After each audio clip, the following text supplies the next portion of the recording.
my friends. Today, I'm going to be talking about how some people feel that they lose themselves when they're in a relationship. I'm going to talk about why this happens, what we can do about it, and the road back to self.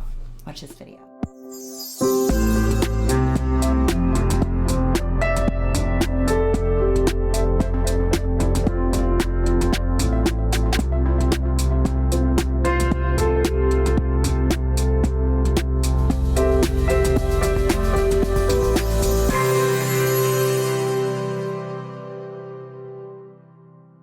Hello beautiful friends, welcome to my channel. If you're new, please click the little subscribe button and the bell to receive notifications when I release new videos.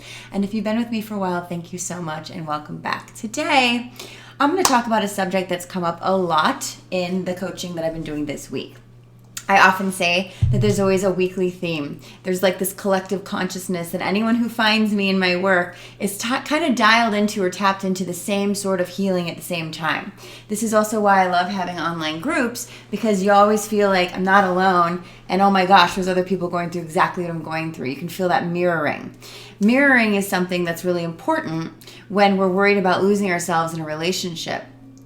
When we don't have proper mirroring, you've probably heard me say this before in videos, but if we don't have proper mirroring growing up, what that means is, well, everyone has this on some level, but what that means is, according to shadow work, is when we're not fully loved, accepted, or seen for who we truly are, when we're not emotionally emoted with, when we're not, emotionally validated. This is a huge topic when we talk about highly sensitive people, codependency, narcissistic abuse, just growing up in a dysfunctional home or having some sort of toxicity around you.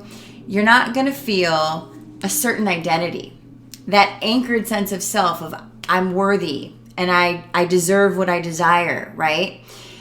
These are huge things that people don't even really realize they have going on because they're so oftentimes undercover, or what I would say subconscious patterns and beliefs. So when you find yourself in a relationship and you feel like you lose yourself when you get in that relationship, right? It's a red flag for you to be like, hold on a minute. What about me doesn't deserve to be me? What about me feels, by the way, it's an undercover feeling. So if you're watching this and you're like, no, I don't feel that way, just keep watching. But what about you possibly feels like I can't be me and still feel connected to them?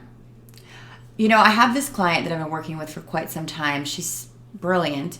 And she was telling me a couple of days ago that this thing comes over her when she gets in a relationship where she literally can't focus on herself. It's almost like this inner desire or need or almost addiction to be fully focused on the other person and let a lot of her stuff fall by the wayside. I hear this all the time. And there's reasons we do that. Yeah, a lack of self-love. But more than that, there's this undercover feeling of I don't deserve to be about me when there's someone else around.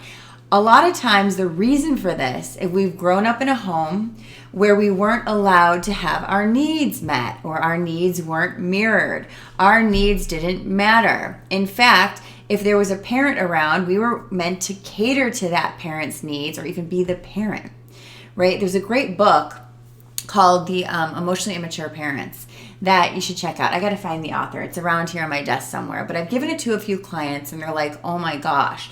Because if you think about people in general, most people in the world are not emotionally intelligent to the level that we need to be high-functioning people. So if you think about our parents many moons ago, and there wasn't a whole lot of self-help out there, and there wasn't a whole lot of talk about emotion and emotional intelligence, a lot of our parents did the best that they could. A lot of the authority figures out there did the best that they could, but they were falling short when it came to catering to the children's needs. Especially when your needs are different than your parents, especially if you're a highly sensitive kid, you're not going to have those needs met oftentimes. So what you might do as a coping mechanism is say, you know what, I'm not going to have needs. I don't need needs, but I get to feel like if I take care of someone else's needs undercover, maybe they'll come back and take care of mine. Now, one of the issues with that is it's kind of manipulative. We don't even know we're doing it, right? But we basically say, if I put all my attention on this person, I take care of everything, basically, that I want to be taken care of for myself, they'll take care of me in the end. But oftentimes it doesn't happen because we cannot expect other people to treat us the way that we're treating others. It's an expectation hangover. But we can expect to be in a relationship, if you're like this, where the other person probably won't be able to take care of all of your needs or won't want to, because you are meant to learn to really do it yourself. Now, what's funny about this one client is she's fully capable of taking care of a great life for herself, but she literally can't when she's in a relationship. She literally wants that person to do it for her, but then doesn't even trust that person to be able to, or that they really want to. So it's kind of a catch-22, a double-edged sword, where I'm doing something to get something in return, but then when it's returned to me, I'm angry that it's not even enough, because the truth of what we really need is to validate our own emotions and have the boundaries around asking for what we need. See, one of the issues with people who deal with codependency, let's say, do not ask for what they truly need. You either don't know what you need because the needs are in the shadow somewhere because you weren't allowed to have needs, or you just denied your own needs. So you don't even know your needs, or you expect someone else to figure it out so you can feel better. So you're kind of depending on them to figure out your needs. And then you get upset when they don't figure it out. Here's the thing. I tell people this all the time. People call me a straight shooter. I can be to the point. I can be kind of direct, right? You know that if you work with me, you get places fast because I can see it and I'm going to say it. I don't sugarcoat anything. We have to be like this in our life. We have to go to somebody and say, you know what, I don't like that you did that. I'd prefer you do this. When we do that, we start to build self-trust because we know I can take care of my need because I'm going to ask. Now, people are afraid to ask for what they need if they know their needs because they're afraid they won't get it. And then what does it mean if my need doesn't get met? It means that I'm now going to reinstate my original wound that I don't deserve to have needs, or I'm not worthy of having my needs met. But that's also not true. As adults, there's no judgment on what your needs are. But we're busy judging ourselves on our needs because we think, well, if I was healed, I wouldn't need this. So I shouldn't need that. And we shame ourselves. And then we put that part of ourselves back in the shadow, and we expect people to be things that they don't even know how to be because they don't know what we expect. Really, think about it. How often are you feeling something inside and you don't really want to acknowledge it, but you know it's a need. You know it's something that's not working for you or something that you want to work for you, but you don't have that action step, that boundary. Boundaries are massive when we heal these things. The boundary to say, that doesn't feel good. You know, I don't know what would feel good, but I'm going to tell you that just doesn't. No judgment. But for me, that's not fulfilling a need. The way we get to a place of feeling healed or more healed than we are is by figuring out what does and doesn't feel good and taking action, asking for it, not being worried about what other people are going to think or hurting someone's feelings for not getting us or not being able to, and not taking it personal when people can't fulfill our needs, because sometimes they can't. And it doesn't mean that we don't deserve it. It doesn't mean that our needs are ridiculous or too much. It just means that this is where I'm at right now. And if you want to live an authentic life, we have to be real about how we feel right now. Sure, I wish I was 10 years healed by now, but I'm not. So the reality is, because I'm not, these are the needs that I have right now to take care of where I'm at today to get me to the next step.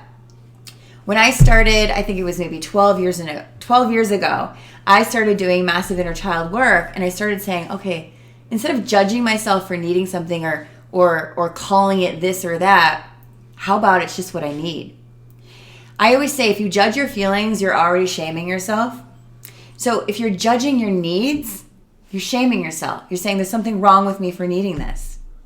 Let's just be neutral about our needs and say, I don't know why this is here or not, but this is who I am. This is what I need. And if I get a need met, guess what? I don't have a void. And then I can move on to the next thing. So when you're in a relationship and you're starting to lose yourself, or you feel like, oh my gosh, where's my identity when I'm with this person? Pull it right back and say, wait a minute, what am I needing and what need am I not getting met? You have to get really clear on why it is you won't admit it, or what it is about your need that you don't really understand. And you have to dig in.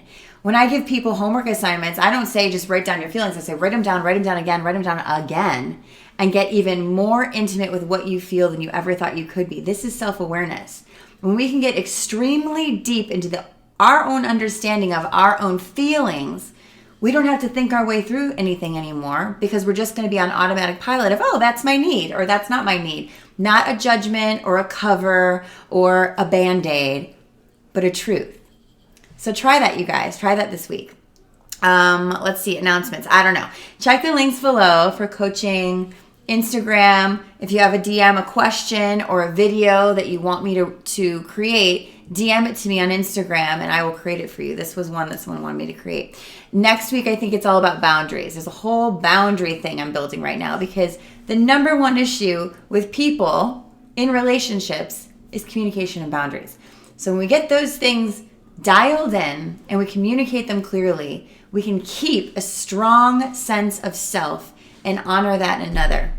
I hope you guys have a great week. I love you so much. Please make sure to subscribe and share this video with at least one person you think it might help, and I'll see you next week.